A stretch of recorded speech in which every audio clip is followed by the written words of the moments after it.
everyone, my name is Devin. I'll be your safari guide for the next 2 weeks out to the Harambe Wildlife Reserve. That is going to be a bumpy ride, so just make sure you are holding on to those cameras and cell phones, other valuables that could possibly fall from the truck. If you look above you, you'll see an animal spotting guide. We might not see every single animal on there due to migration patterns, but we should have some pretty good luck out there. I know 2 weeks does sound like a very long time, but I promise it will fly by. I do want to remind everyone to please stay seated for me throughout the entire safari.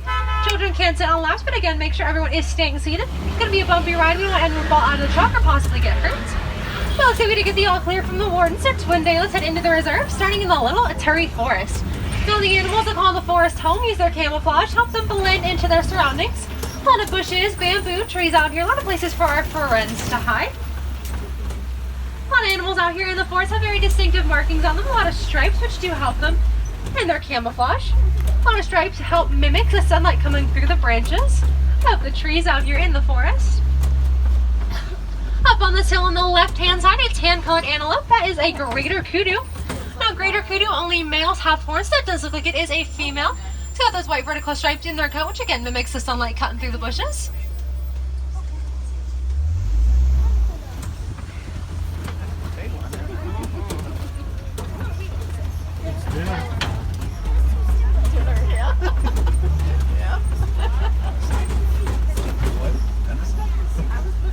Exactly.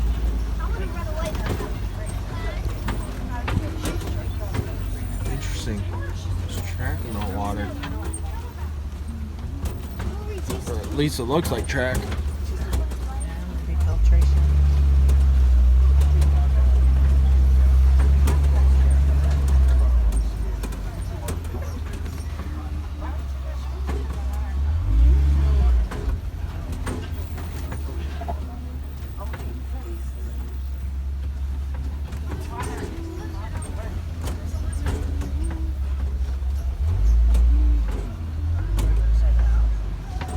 Lying down back on that hill, looks like there might have been a black rhino.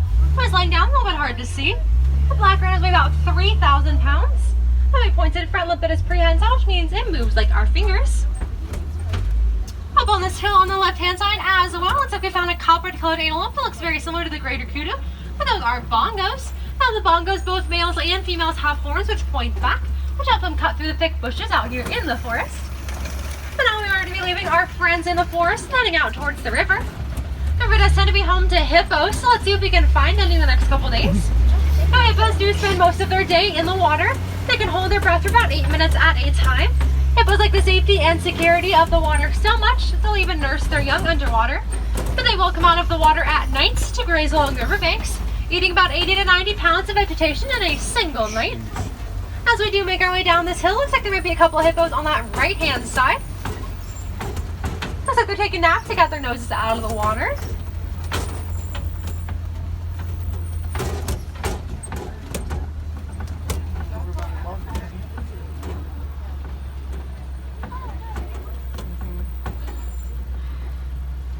Also looks like there might be a couple more hippos on this left-hand side. Now, a group of hippos is called a float. Hippos can swim, but to conserve some energy, they like to walk or run along the bottom of riverbeds. They can swim, but walking is just a whole lot easier. These large gray and white birds on this island on the left-hand side are the pink-backed pelicans. Pink-backed pelicans get their name because of a pink color that shows up on their back during mating season.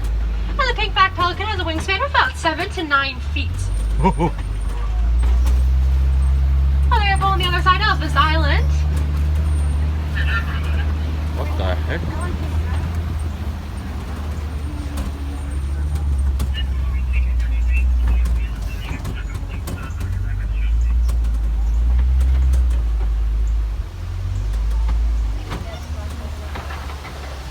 Oh, here's that wild African track.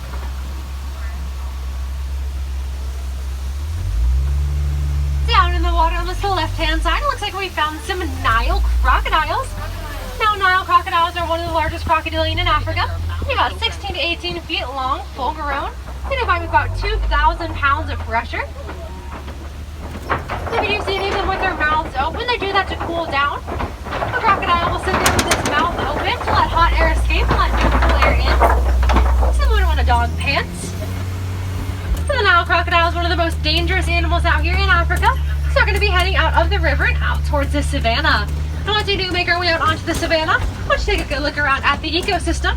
The animals that call the savannah home help shape their ecosystem. Almost seem to decorate it, similar to how you and I might decorate a room at home. Coming up on the right hand side is going to be a large tree.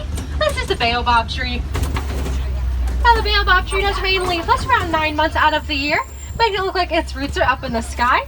Giving it the nickname the upside down tree. And those large gorgeous trees live anywhere from 1,000 to 2,000 years old. Oh.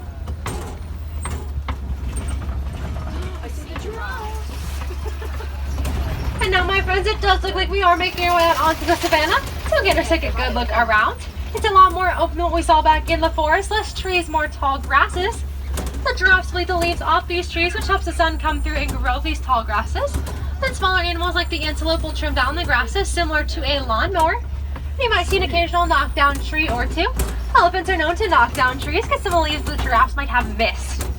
Over on this right hand side, looks like we might have found one of the smallest animals out here on the reserve, and those are the springbok. Now springbok almost look like s'mores on legs with those beautiful coat patterns. Springbok get their namesake jump about 6 feet in the air and about 13 feet long. How they get jumping up and down continuously, almost looks like a human on a pogo stick, and that action is called bronking. So it's pogo. Interesting. We're gonna check right here.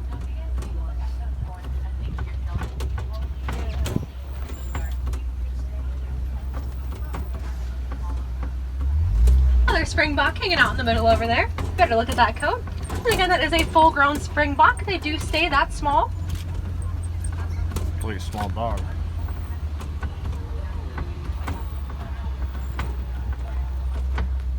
Or it's like a dog.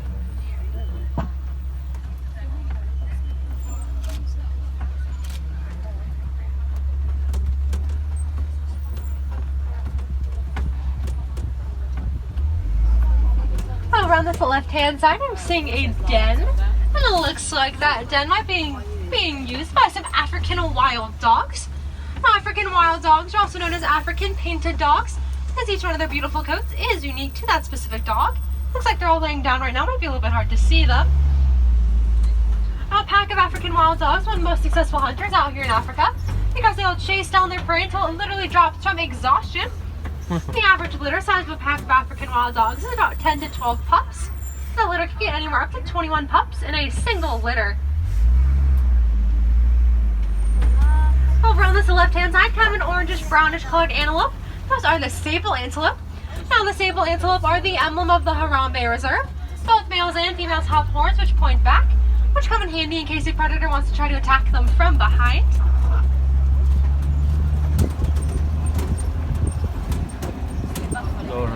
Red mounds coming up on the left and right hand sides of the trucks. These are termite mounds.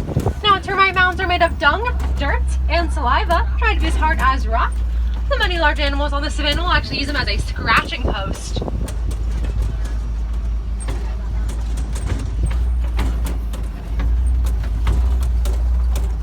Green animal on this right hand side, that is called a human.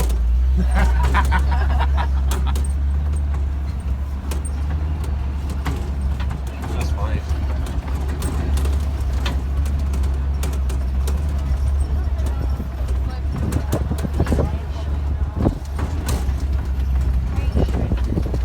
Up ahead on that right hand side, over on that hill, you might see some brown and white cows with large horns. Those are the Ankole cattle.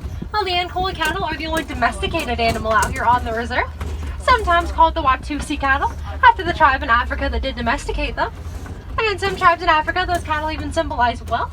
The more of those cows you have, the wealthier you are. And it looks like up ahead there might be a giraffe.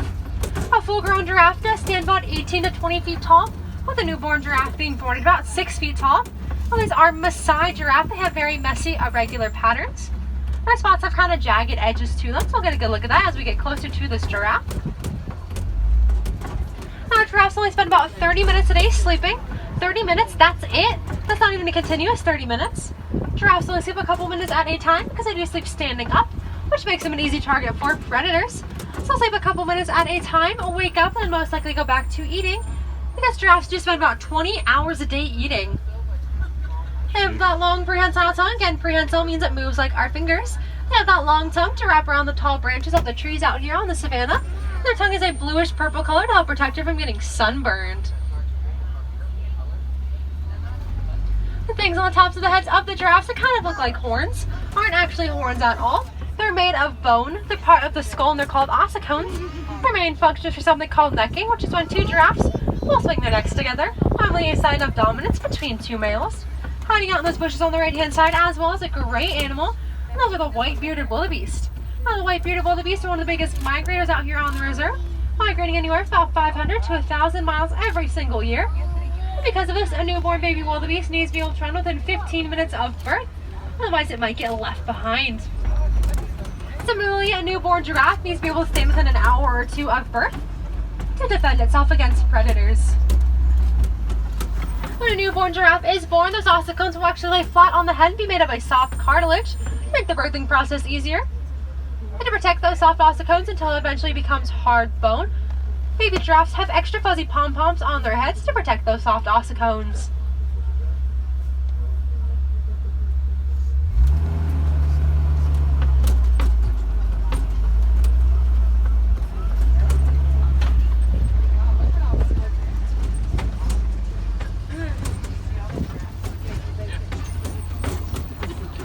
Better looking couple of those Maasai giraffes.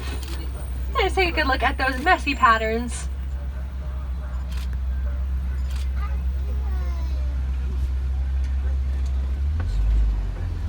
Now giraffes only have 7 vertebrae in their neck, and those long necks only 7 vertebrae bones. And surprisingly, that's actually the same number that humans have as well. But the giraffe and the human have 7 vertebrae in their neck. So now you can say you have something in common with the giraffe. Unless maybe you're a college student or a new mother, then the 30 minutes of sleep might also be accurate. Now I think I'm seeing the back end of an elephant as we're coming around. It's kind of hidden, so it might be a little bit hard to see. I do believe that was the back end of a male African elephant because it looks like it's the only elephant around. Male African elephants are kicked out of the herd about 13 or 14 years old to live a solitary life, while the females will stay together in the herd to help raise the young.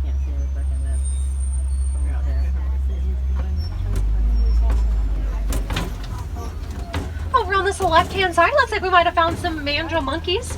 The mandrill monkeys are one of the largest monkeys in the world, with a male being about 100 pounds, or a full-grown female will only be about 30 pounds.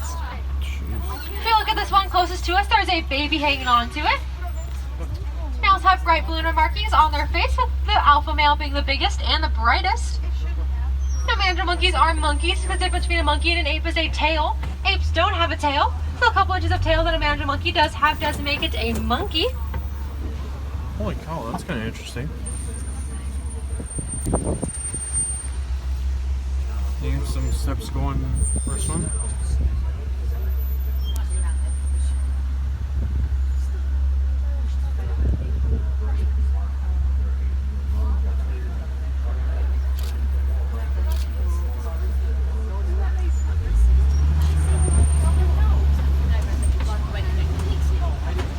Uh-oh, road closed. That's weird.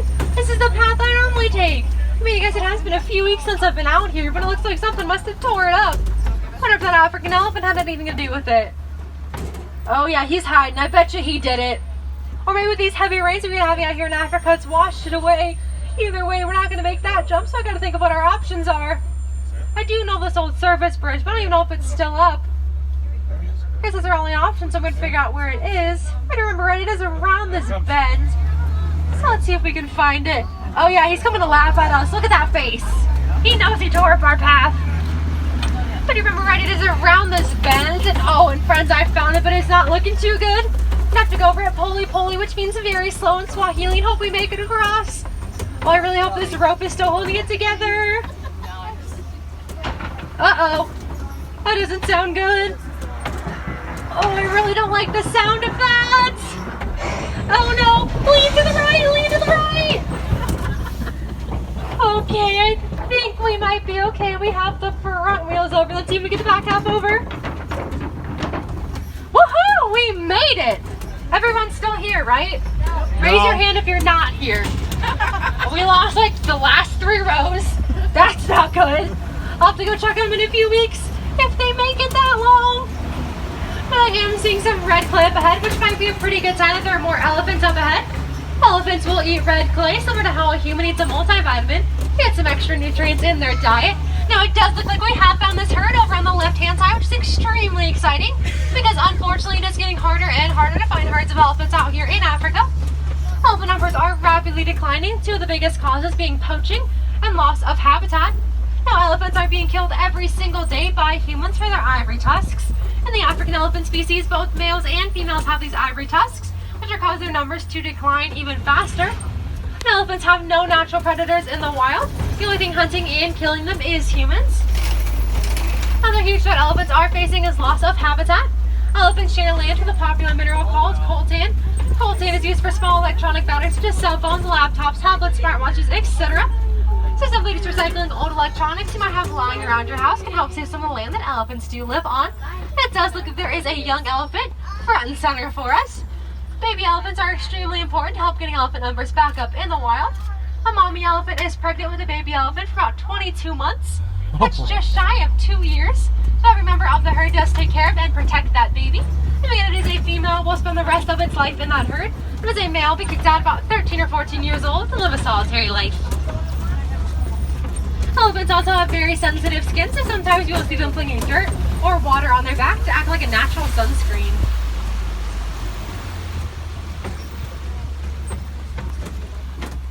Up ahead over on this left-hand side on this island, it looks like we found some greater flamingos. Now, greater flamingos are one of the lightest pink of the flamingo species. They're born a grayish-white color, then about after a year of eating shrimp, which contains beta-carotene, it turns their feathers that pink color. And a group of flamingos is called a flamboyance.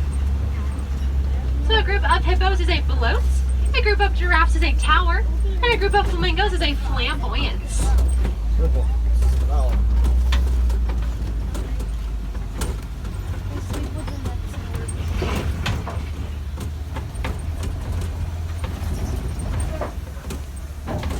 It does look like the warden was able to confiscate some tusks and horns from poachers. Not only are elephants being poached for their ivory tusks, but our friends the rhinos, like the white rhinos on our left-hand side, are being killed for their horns as well. Just like the elephants, the rhinos have no natural predators in the wild. The only thing hunting them is humans. And again, a rhino's horn is only made of keratin, which is the exact same thing our fingernails and hair is made out of, so it is useless. These are our friends the white rhinos, weighing about 5,000 pounds, so they are bigger than their cousin the black rhino. They have a flat, square mouth, which is where the name of white rhino does come from. The name white rhino comes from the word vite, V-I-T-E, which means wide. And through many years of miscommunication, mistranslation, the name of white rhino stuck.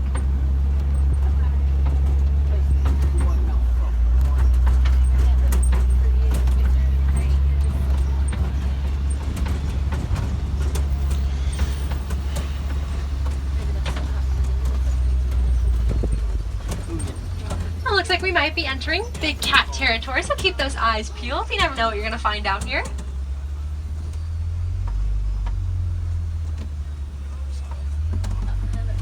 If you look way over on your left-hand side, it looks like there might be a cheetah lying down in the shade. Cheetahs are diurnal cats, which mean they hunt during the day. They get up to speeds about 60 miles an hour within 3 seconds. They have non-retractable claws and a long, heavy tail, which help keep them balanced while they're running. Cheetahs are sprinters, so they can't hold that 60 miles an hour for very long. That 60 miles an hour does make them one of the fastest animals on the planet.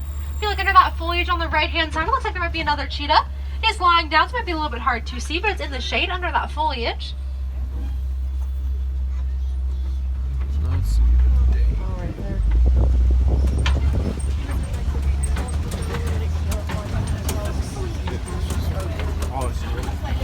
Over on this left-hand side, this large rock formation, it's called a Kobe Rock Formation. And speaking of big cats, it looks like we found the king of the savannah, a male lion. We can tell that is a male because of that gorgeous mane. The male lions are the protectors of their pride, so while the female lionesses will go out and hunt, the males will stay behind to protect their cubs and their land. Now, lions are nocturnal cats, so the opposite of diurnal. They are active at night. Lions spend about 20 hours a day resting, active about 3 or 4 hours at night. During the day, and I have about the same eyesight as a lion, but at night their night vision is about 6 times better than ours. And lions are extremely vocal. The roar of a lion can be heard from about 5 miles away. Got to keep our eyes out for those female lionesses, if there are any in the pride. Over on this right-hand side, a couple of large birds. Those are ostriches.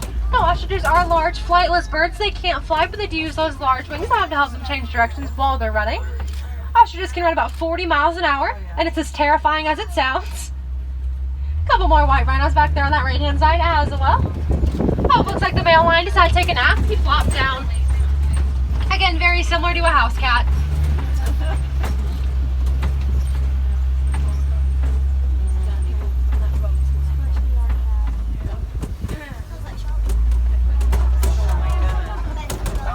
Lay on his back. Again, very similar to a house cat.